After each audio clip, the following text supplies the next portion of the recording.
যুক্তরাষ্ট্রকে প্রতিদ্বন্দ্বী নয় অংশীদার হওয়ার আহ্বান। বেইজিংয়ে ট্রাম্প শির রুদ্ধদ্বার বৈঠক। তাইওয়ান নিয়ে ওয়াশিংটনকে হুঁশিয়ার করলেন চীনের প্রেসিডেন্ট। ইরানের সঙ্গে আলোচনায় অগ্রগতি হলেও নিজ শর্তে অনড় যুক্তরাষ্ট্র। হরমুজ ইস্যুতে সমঝোতা করবে না তেহরান। হামলা হলে মার্কিন স্থাপনায় পাল্টা আঘাতের হুমকি। লেবাননে ইসরায়েলি হামলায় একই পরিবারের 5 জন সহ নিহত 15। ধ্বংস হয়ে গেছে 10,000-এর বেশি ঘরবাড়ি। হাসপাতালে হামলা বন্ধের আহ্বান জাতিসংঘের। এবং ভারতের উত্তরপ্রদেশে ভারী বৃষ্টি ও বজ্রপাতে প্রায় 90 জনের মৃত্যু। ক্ষতিগ্রস্ত বহু ঘরবাড়ি। সহায়তার আশ্বাস মুখ্যমন্ত্রীর।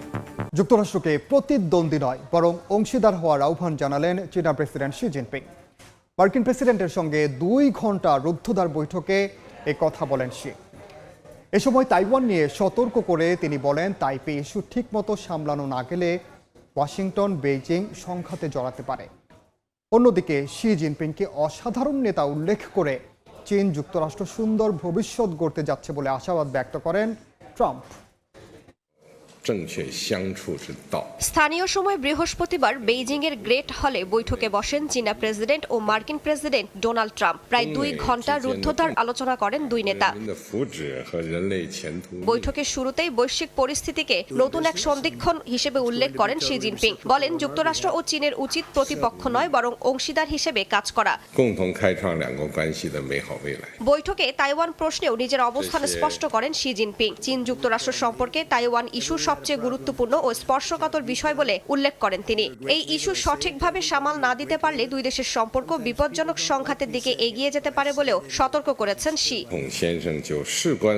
চীন যুক্তরাষ্ট্র স্থিতিশীল সম্পর্ক পুরো বিশ্বের জন্যই উপকারী। আমরা যখন সহযোগিতা করি তখন উভয় পক্ষই লাভবান হয়, আর যখন সংঘাতে জড়ায় তখন দুপক্ষকেই চড়া মূল্য দিতে হয়। আমাদের প্রতিদ্বন্দ্বী নয় বরং অংশীদার হওয়া উচিত।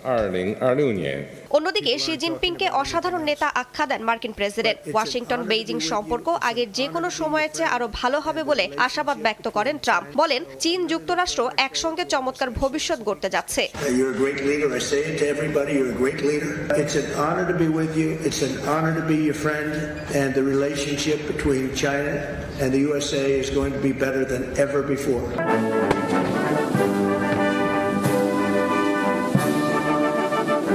এর আগে বেইজিংয়ে পৌঁছালে গ্রেট হলে ট্রাম্পকে স্বাগত জানান চীনা প্রেসিডেন্ট শি জিনপিং। ইরানের সঙ্গে পরমাণু ইস্যুতে আলোচনায় কিছুটা অগ্রগতির কথা জানালেও নিজ শর্তে অনড় যুক্তরাষ্ট্র। মার্কিন ভাইস প্রেসিডেন্ট বলেছেন, ট্রাম্পের দেয়া রেড লাইন না মানলে কোনো চূড়ান্ত সমঝোতা হবে না। এদিকে হরমুজ প্রণালী ইস্যুতে নিজেদের অবস্থান থেকে এক চুলও সরবে না বলে সাফ জানিয়েছে ইরান। আঘাত হলে মধ্যপ্রাচ্যের সব মার্কিন ও মিত্র স্থাপনা ধূলিসাৎ করে দেওয়ার সক্ষমতা আছে জানিয়ে হুমকি দিয়েছে তেহরান। ইরান যুদ্ধ স্থায়ীভাবে বন্ধে কূটনৈতিক পর্যায়ে আলোচনা এগিয়ে যাচ্ছে। এমন পরিস্থিতিতে মার্কিন ভাইস প্রেসিডেন্ট জেডি ভ্যান্স তেহরানের সঙ্গে পরমাণু আলোচনায় কিছুটা অগ্রগতির আভাস দিয়েছেন। হোয়াইট হাউসে সাংবাদিকদের তিনি জানান, প্রেসিডেন্ট ট্রাম্পের বেঁধে দেওয়া শর্ত পূরণ না হওয়া পর্যন্ত কোনো চূড়ান্ত সমঝোতা হবে না। পাকিস্তানের ইসলামাবাদে সম্প্রতি অনুষ্ঠিত বৈঠকে ওয়াশিংটন বেশ কিছু কঠিন শর্ত রেখেছিল বলে জানিয়েছেন ইরানি প্রতিনিধি দলের সদস্য। যুক্তরাষ্ট্রের দাবি ছিল, হরমুজ প্রণালী সম্পূর্ণ খুলে দিতে হবে এবং 60% সমৃদ্ধ ইউরেনিয়াম মজুদ সরিয়ে নিতে হবে। এর বিনিময়ে জব্দ করা $6 বিলিয়ন ছাড়ের প্রস্তাব দেয় যুক্তরাষ্ট্র। শুরুতে আলোচনার টেবিলে কিছুটা নমনীয়তা থাকলেও পরবর্তীতে ট্রাম্প এই সমঝোতা প্রস্তাব প্রত্যাখ্যান করেন বলে দাবি করেছে তেহরান। কূটনৈতিক আলোচনা চললেও কোনো পক্ষই ছাড় দিতে নারাজ। হরমুজ প্রণালী ইস্যুতে নিজেদের অবস্থান থেকে এক চুলও সরবে না বলে সাফ জানিয়েছে ইরান। দেশের প্রথম ভাইস প্রেসিডেন্ট মোহাম্মদ রেজা আরিফ সাফ জানিয়েছেন, হরমুজ প্রণালীর ওপর ইরানের অধিকার নিয়ে কোনো তর্কের অবকাশ নেই। অন্যদিকে ইরানের পার্লামেন্ট স্পিকারের হুঁশিয়ারি, যুক্তরাষ্ট্র ইরানের অবকাঠামোতে আঘাত হানলে তার জবাবে ওই অঞ্চলের সব মার্কিন ও মিত্র স্থাপনা কয়েক ঘন্টায় ধূলিসাৎ করে দেওয়ার সক্ষমতা রাখে তেহরান। এদিকে ইরান যুদ্ধ চলার সময় ইসরায়েলি প্রধানমন্ত্রী বিনিয়ামিন নেতানিয়াহুর সংযুক্ত আরব আমিরাত সফর নিয়ে শুরু হয়েছে বিতর্ক। নেতানিয়াহুর দপ্তর থেকে দাবি করা হয়, তিনি গোপনে আমিরাত সফর করে দেশটির প্রেসিডেন্টের সাথে সাক্ষাৎ করেছেন। তবে আবুধাবির পক্ষ থেকে এই দাবি সরাসরি নাকচ করে দেয়া হয়েছে। আমিরাতের রাষ্ট্রীয় বার্তা সংস্থা ওয়াম জানায়, নেতানিয়াহুর সফর বা কোনো ইসরায়েলি সামরিক প্রতিনিধি দলকে স্বাগত জানানোর তথ্যটি সম্পূর্ণ ভিত্তিহীন। লেবাননের দক্ষিণাঞ্চলে ইসরায়েলি বিমান হামলায় একই পরিবারের 5 জন সহ অন্তত 15 জন নিহত হয়েছেন। যুদ্ধবিরতি চুক্তির তোয়াক্কা না করে নাবাতিয়ে ও টায়ার এলাকায় ধ্বংসযজ্ঞ অব্যাহত রেখেছে তেল আবিব। দখলদার বাহিনীর আগ্রাসনে এ পর্যন্ত ধ্বংস হয়েছে 10,000-এর বেশি ঘরবাড়ি। এমন পরিস্থিতিতে লেবাননের স্বাস্থ্যসেবা খাতের উপর হামলা বন্ধের আহ্বান জানিয়েছে জাতিসংঘ। লেবাননের নাবাতিয়ে শহরে উদ্ধার অভিযান চালানোর সময় ইসরায়েলি হামলায় নিহত 2 সিভিল ডিফেন্স কর্মীকে চোখের জলে বিদায় জানিয়েছে লেবাননবাসী। বুধবার হোসেইন জাবের এবং আহমেদ নৌরার জানাজায় শত শত মানুষ অংশ নেন। এদিকে নাবাতিয়া এলাকার আরব সামিল শহরে বুধবার ভয়াবহ বিমান হামলা চালিয়েছে ইসরায়েলি সেনারা। আবাসিক ভবনে চালানো এই হামলায় একই পরিবারের কয়েকজন প্রাণ হারান। এছাড়া আল নামিরিয়া এলাকায় আলাদা হামলায় আরও কয়েকজন নিহত হওয়ার খবর পাওয়া গেছে। ধ্বংসস্তূপের নিচে বেশ কয়েকজন চাপা পড়ায় হতাহতের সংখ্যা বাড়তে পারে বলে আশঙ্কা করা হচ্ছে।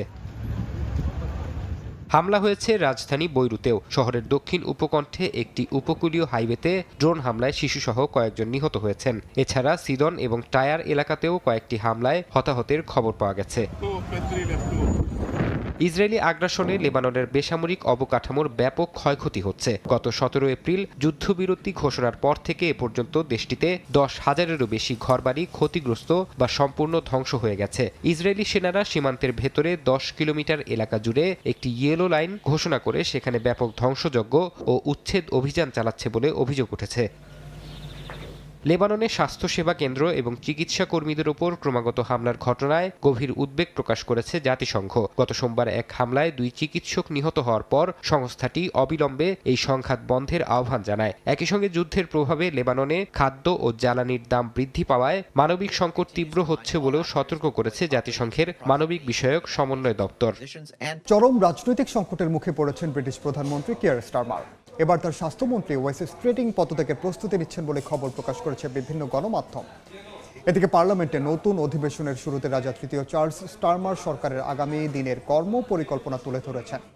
বিরোধীদের অভিযোগ, গদি বাঁচাতে রাজার ভাষণ ঢাল হিসেবে ব্যবহারের চেষ্টা করছেন স্টারমার।